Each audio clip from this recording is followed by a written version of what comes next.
Welcome to the Banker Lamp. Please enjoy the video. You start by confirming access and choosing the right Gemini model for your task. Once signed in, set language, tone, and response length to match your needs. Next, craft a concise prompt that includes the goal, desired role, constraints, and one example output so Gemini knows the format.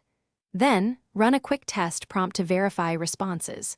If output is off, tweak tone or add constraints. This first loop saves time and builds predictable behavior before you dive deeper. Once done with basics, refine prompts using system messages and personas to guide Gemini's thinking. Make sure to adjust temperature and max tokens for creativity versus precision, and include concrete examples to show format. Use a prompt chain, ask for a summary, then an expanded draft, and finally a critique to improve clarity. Also integrate tools like file upload or code interpreter where available. This layered approach reduces guesswork and produces consistent, higher quality responses.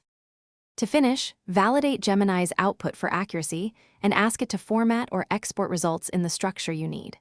Once satisfied, apply lightweight post-processing prompts to adjust tone or convert outputs for specific apps.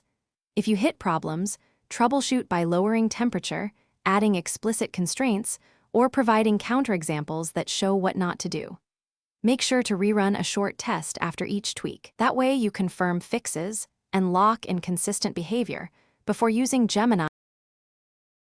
Thanks for watching. If this was helpful, leave a like and consider subscribing. See you next time.